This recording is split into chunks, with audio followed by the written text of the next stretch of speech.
When we speak about Allah as the healer of hearts, we must begin by understanding what truly breaks the heart in the first place. Every one of us carries wounds that are invisible to the world, wounds from betrayal, disappointment, grief, or guilt. These are not the kinds of pains you can bandage or medicate away. They live deep inside the soul, shaping the way we think, feel, and even pray. Modern psychology describes these experiences as emotional trauma or inner distress. But the Quran takes us further. It teaches that these breaks are not random. They are part of a divine process of purification. They expose the illusions we have built our lives upon and remind us that our hearts were never meant to find lasting peace in the temporary. You see, when the heart becomes too attached to creation, to people, possessions, or outcomes, it begins to depend on them for happiness, and that dependence inevitably leads to pain, because anything other than Allah will eventually disappoint us. A friend may leave, wealth may fade, ambitions may collapse, and when that happens, it feels as though a piece of you has been taken away. But in truth, Allah is not taking from you to hurt you. He is removing what distracts you so that your heart can return to its rightful owner. Pain becomes a kind of divine surgery, uncomfortable, yes, but necessary for healing. This is why many of the prophets endured deep heartbreak. Prophet Yaqub wept until his eyes turned white, not because he lost hope, but because his love for Yusuf became a means to rediscover the depth of his love for Allah. Maryam retreated in anguish, not because she doubted, but because solitude forced her to hear the only voice that mattered, the reassurance from her Lord.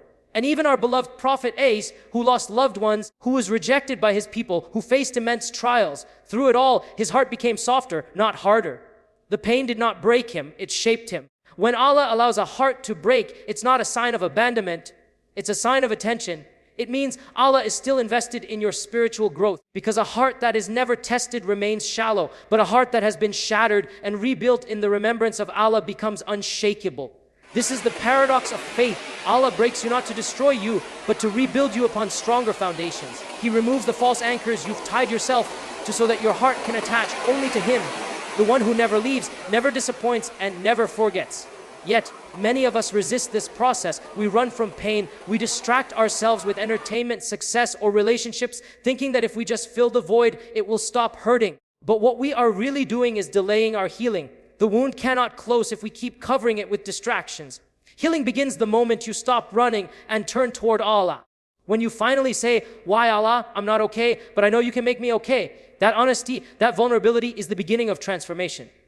And so, when you find yourself in moments of heartbreak, don't see them as punishments. See them as sacred opportunities, moments where Allah is closest to you, even if you can't feel it yet. The Prophet said, when Allah loves a servant, He tests him.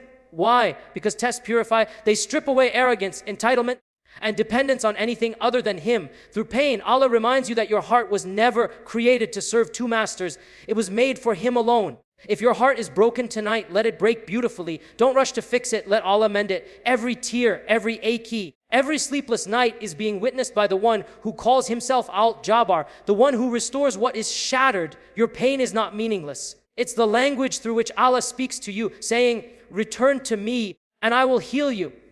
And when that healing comes, you'll realize that the very thing that broke you is the same thing that brought you back to life. Because the heart that returns to Allah never remains broken. It becomes whole in ways it never was before.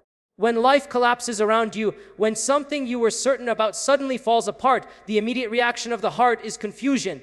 You begin to question, why did this happen? Why now? What did I do wrong? These are deeply human questions, and they come from a place of hurt. But in the journey of faith, these questions are not signs of weakness. They are doorways to trust.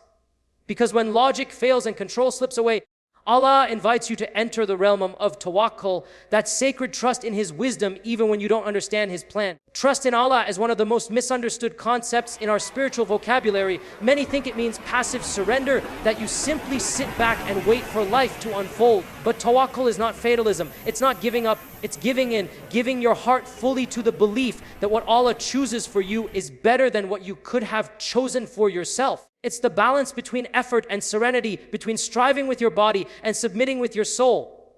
You still tie your camel, as the Prophet taught us, but once the knot is tied, you release the anxiety of the outcome into Allah's hands. Pain becomes the training ground of tawakkul, because it's easy to trust when things are going your way, when life feels predictable and blessings flow uninterrupted. But real trust is forged in uncertainty. When every door seems to close and every plan crumbles, and yet your heart still whispers, Allah knows and Allah will make a way. That is tawakkul. It's not blind faith, it's enlightened faith. It comes from knowing Allah's names, His attributes, His promises. When you truly know Ar-Rahman, the most merciful, you stop interpreting pain as cruelty. When you know Al-Hakim, the all-wise, you stop assuming randomness. You begin to see meaning even in the silence, purpose even in the delay. Sometimes what we perceive as rejection is actually Allah's redirection. A door closing might be saving you from something you were never meant to walk into. The relationship that ended, the job that slipped away, the opportunity that never materialized, these are not setbacks. They are safeguards. The believer's perspective shifts from why me to thus what is Allah teaching me through this? And that shift transforms pain into power. Because once you stop fighting Allah's decree, the heart begins to heal. Tawakkul is also deeply psychological. It liberates you from the illusion of control, that exhausting belief that everything depends on you. We plan, we strategize, we obsess over outcomes, forgetting that we are not the authors of our stories. Anxiety thrives on control. Peace thrives on surrender. When you let go, you don't lose control. You regain perspective. You begin to see life not as chaos, but as choreography. Every step, every pause, every detour perfectly aligned with Allah's plan for you. Even the prophets experienced this. Imagine Prophet Musa standing before the Red Sea, Pharaoh's army behind him, and his people panicking. To the rational mind, there was no way out. Yet Musa, with full tawakkul, declare, indeed, my Lord is with me. He will guide me. Surah 26:62, that was not optimism. It was certainty, and Allah split the sea. Sometimes your sea doesn't part because you haven't yet reached that level of trust. The moment you believe that Allah is enough, the waves begin to move. But here's the key. Tawakkul doesn't eliminate fear, it transforms it. It doesn't erase grief, it gives it meaning. You may still feel pain, but beneath that pain is peace. Because you know the one who decreed it is the same one who will bring you through it. So the next time you find yourself in the middle of uncertainty, stop asking when the storm will end. Instead, ask, what is Allah trying to teach my heart in this storm? Because sometimes the storm is not there to destroy you. It's there to redirect you toward the shore of trust, where your heart finally learns to rest, not in what you can control, but in who controls everything. And when you reach that level of tawakkul, you'll realize that peace was never about having a perfect life. It was about having a heart anchored in perfect trust. When we talk about healing the heart, we often think about time. We say, time heals everything. But in truth, time alone does not heal.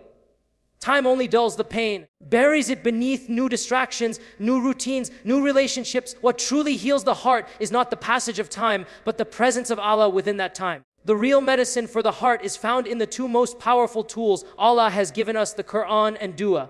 They are not just spiritual rituals, they are divine therapies, precise, personalized, and timeless. Allah says in the core, "Wafo mankind, there has come to you an instruction from your Lord, a healing for what is in the hearts and guidance and mercy for the believers." Fasatandu and Fif 7, notice how he describes the Quran not as a book of rules, but as God healing. The Arabic word used here, shifarf, doesn't mean surface relief, it means deep, complete healing. The Quran is not merely meant to inform your intellect, it is meant to transform your inner state. Every verse carries medicine for a specific kind of wound. For grief, there is comfort. For guilt, there is forgiveness. For confusion, there is clarity. But this medicine only works when we take it with sincerity and reflection. The Quran is not just meant to be recited, it is meant to be absorbed. When you recite it without reflection, it touches your lips but not your heart. But when you approach it with humility, when you open it saying, Ya Allah, speak to me through your words, then suddenly, verses you've heard 1,000 times before begin to pierce through the fog of your pain. You start to realize that Allah is not distant. He's speaking directly to you. That's why the Quran never grows old. You can read the same verse at 20 and again at 50, and it will speak to a completely different version of you, because the Quran meets you where you are. And then there is dua, the language of the broken heart. Dua is not just a request for solutions. It is the act of surrendering your struggle. When you raise your hands and whisper, "Fi Allah, help me," you are doing something extraordinary. You are acknowledging that no one else truly sees your pain. You are taking all the tangled emotions within you, fear, regret, longing, and placing them into the hands of the one who understands them even better than you do. Dua is not about eloquence. It's about honesty. It's not about having the right words, it's about having the right heart.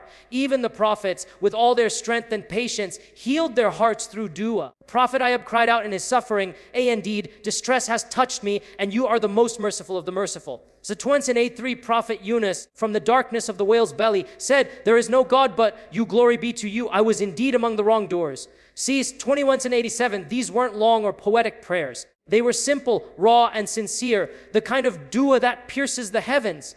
Because Allah does not respond to the length of your dua, He responds to the depth of it. There's also something profoundly psychological about this process. When you turn to Allah in dua, you're acknowledging your own limitations. You're freeing yourself from the unbearable pressure of control. You're saying, I can't do this on my own, but I know who can. That moment of vulnerability is not weakness, it's liberation. It's where healing begins. And when dua is coupled with the recitation of Quran, something shifts within the believer. The mind finds understanding and the heart finds peace. You might not see instant results. The pain might still linger, but dua and Quran work in subtle, unseen ways. They don't just change your circumstances, they change you. They strengthen your resilience, purify your intentions, and reconnect your heart to its source. So when you feel empty, don't scroll endlessly through the world looking for distraction. Open the Quran. When you feel lost, don't bury your feelings under noise. Speak to Allah, because in a world full of temporary remedies, these two are timeless cures. And if you give your heart to them sincerely, you'll realize that healing was never about escaping pain. It was about finding Allah within it. Because the heart that remembers Allah does not stay broken. It becomes illuminated. When Allah heals your heart, something extraordinary happens. Not just emotionally, but spiritually. The pain that once consumed you becomes the very source of your transformation. You begin to see the world differently. What once broke you now builds you. What once made you cry now makes you grateful. Healing in the Islamic sense is not simply returning to who you were before the pain. It's becoming someone new, someone stronger, humbler, and more connected to Allah than ever before. Every heartbreak carries within it the potential for rebirth.